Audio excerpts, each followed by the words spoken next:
I suppose those who were here last night, you all enjoyed and you were edified and uplifted of how the Spirit worked in this church, because we were able to, God has victoriously won 5 souls for our church, especially the Seventh-day Adventist Church. Okay? As I was tasked to do the special Sabbath feature, I want to thank the Sabbath School Superintendent for once again giving me the chance to stand in front of you and in this podium. Of course, glory to God in the highest. What I'm going to share to each one of you, I'd like to acknowledge my wife for giving this topic to me, and of course, Mr. Google. I know every one of us here have gone through, and maybe you have just read it, but you just, did not even give time to reflect and consider if this is going to be part of our life. Normally in our house, when we wake up in the morning, we have this what we call habit to stand and then peep the window in front of us. Who's normally doing this one? Thank you, sister. So you're just telling the truth that you don't have window. Okay? But some of you, maybe you are habitually doing peeping at the window, right? But this time, I hope that when I will share this one objectively, we'll be able to see the windows of our personality. Okay? Because whether we like it or not, it's already part in our life, and it cannot be avoided whether you deny it or not. And my topic this morning is about temperament. Okay? Types of temperament. Know why you behave the way you do. Okay? Do we have temperament? Of course, yes, right? Thank you, Brother Melvin. And it's part already of how we can overcome this one. But this time I want you to see the windows, the 4 windows that I'm going to share to you, where we belong, where I belong, where you belong, and where exactly we are heading to it. Because at the end of the day, at least we can realize that this should be part, or this can be eliminated, or this can be avoided, or we can live a life like what Jesus Christ has taught us. Right? So number 1, there is control, right? But it's not going to be number 1 for me. Okay? Number 1 is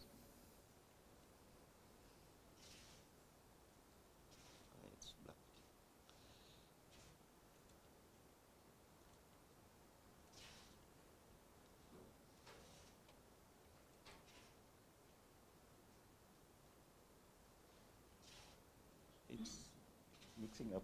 Sorry. Technical, yep. Okay, number 1 is choleric. It's not really related anyways to cholera. Okay? Choleric, these are people that belong to this category.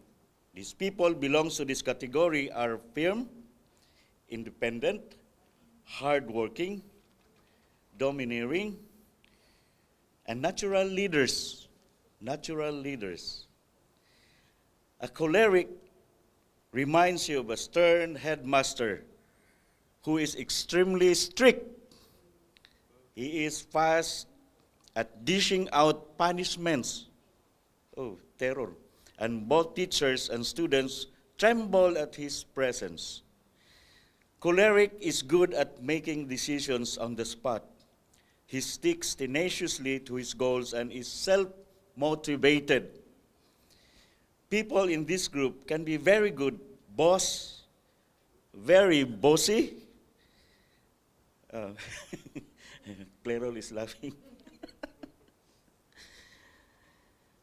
Very bossy, team leaders, campaign leaders, supervisors, principals, and even the military officers. They have this what we call choleric behavior or attitude. So have you seen yourself on this particular type? That's the positive side, I want you to know. But on the flip side, a choleric is very susceptible to anger and shouting.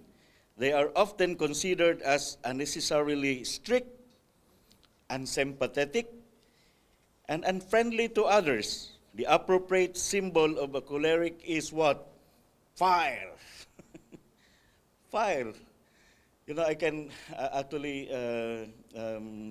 relate it to myself because in the work, I am the process owner or the process pusher. I have to really, push the process.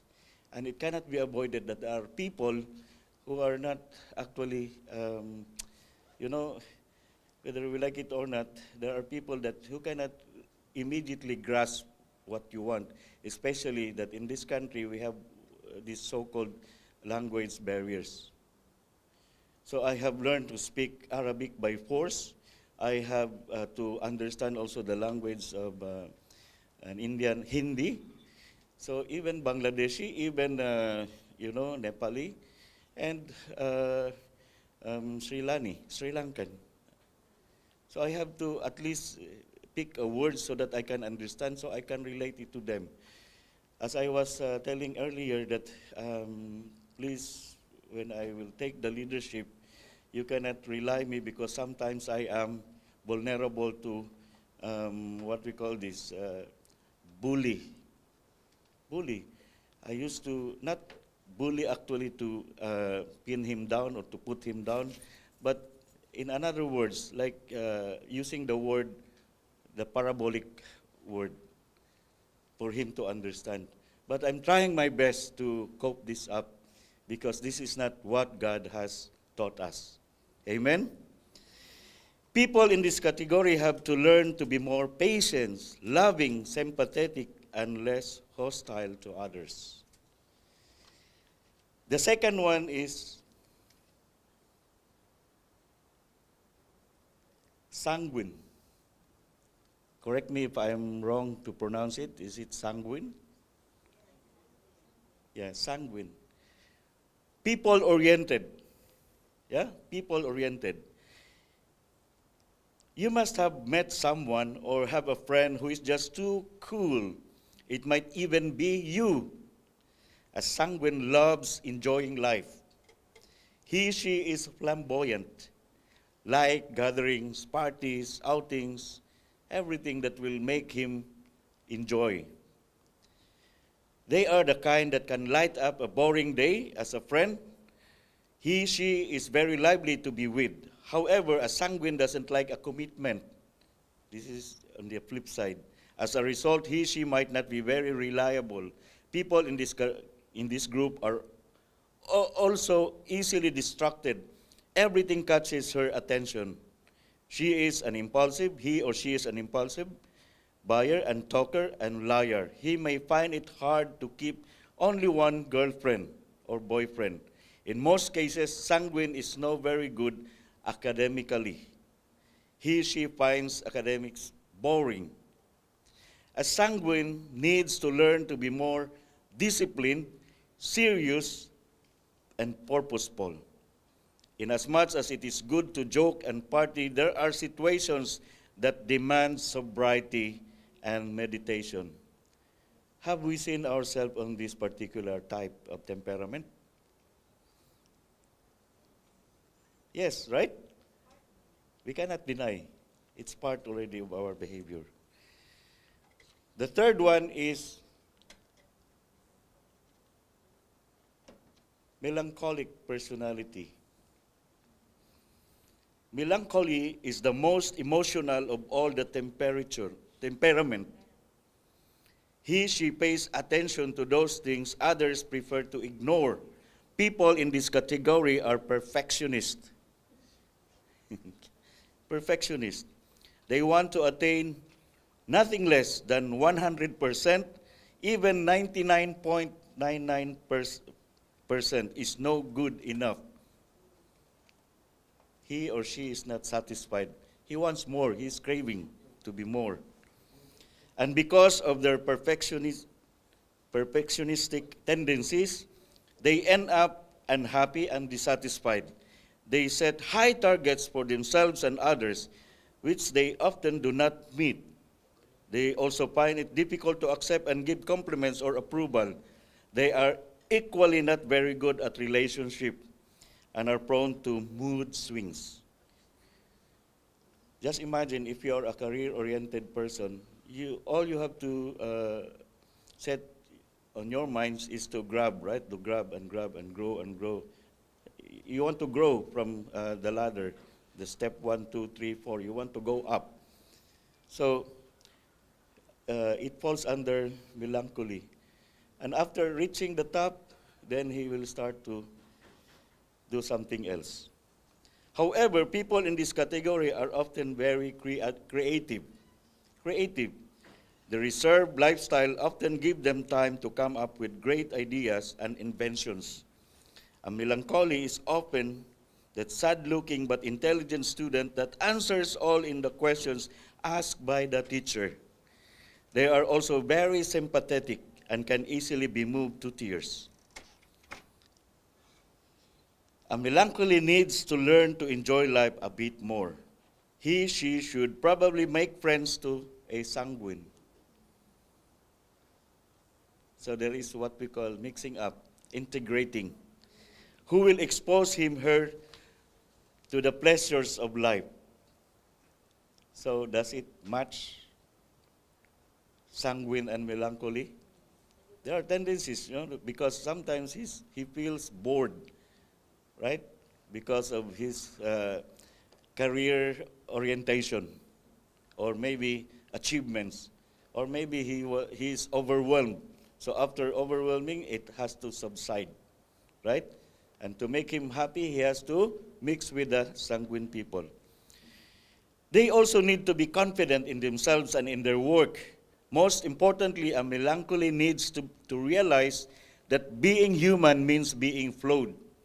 No one is perfect. So it is advisable to be more realistic than idealistic and then settle for the possible. The last one is, how do you pronounce this one? Phlegmatic or phlegmatic? Phlegmatic. Okay. My wife is correct. So you might know an easygoing, peace-loving, non-rebellious, stress-free neighbor who just wants everything to be the way they should be. A phlegmatic is hardly confrontational. Wow. She easily apologizes for doing something wrong in order to maintain peaceful, balanced, and cordial atmosphere. Most of the time, she needs to be pressured to produce results. Wow. Left on her own, a phlegmatic wants to lie on his bed, watching the television idly. I can relate. He just wants to avoid anything that would bring stress or tension. A phlegmatic might be that man who leaves all the decision-making to his wife, or that woman who has no opinion of her own and relies on whatever her spouse says. As a result of his calm and peaceful nature, a phlegmatic is prone to be bullied or cheated. Why? So you can ask yourself, right? Since she is not the confrontational kind, she is often false victim of dubious people. Let him go with it. A phlegmatic will say, we will get another one in future. A phlegmatic might make a good gardener, cleaner, reliable friend, cook, babysitter, etc., and etc. People in this category need to learn that the world is not as friendly and peaceful as they look at it. They have to stand up for their rights and avoid them trampled upon. A pragmatic needs to be more active, needs engage in activities that will bring her out. Question or a note. It is possible to have more than one temperament? So now, have you seen your windows now? Can you relate? Yeah.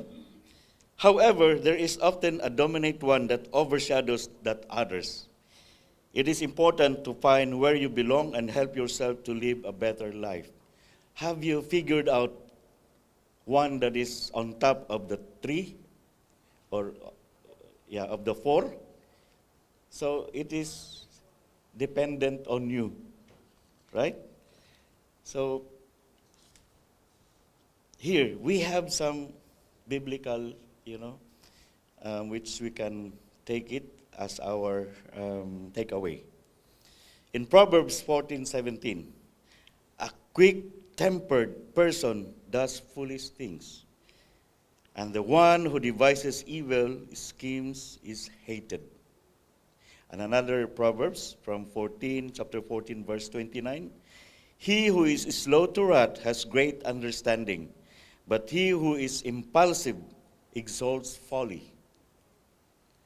And another in Proverbs, the book of Proverbs, chapter 16, verse 32, he who is slow to anger is better than the mighty, and he who rules his spirit than he who captures a city.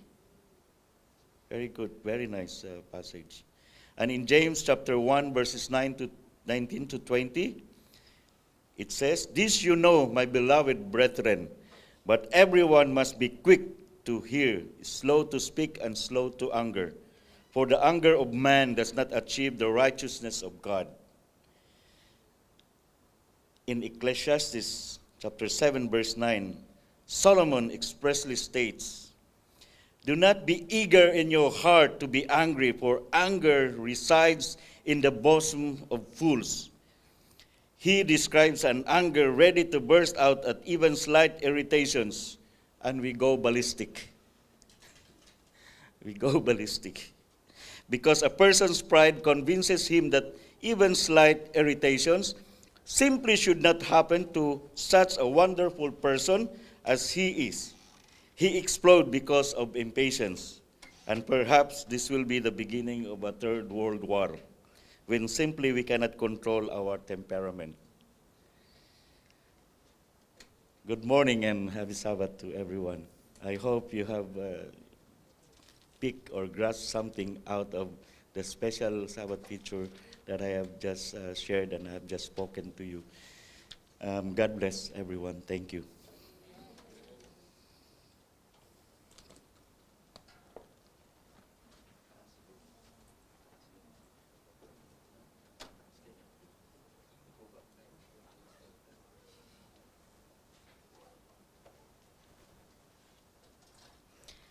Thank you, Elder Albin, for the special feature talk. It's time now for us to divide by group for our Sabbath School lesson studies. We have 3 groups, one for the English-speaking group, and one for the Visayan and Tagalog, and one for the young adults. And we will be back by 11 o'clock or 5 minutes before 11. We should be ready for the closing of our Sabbath School program.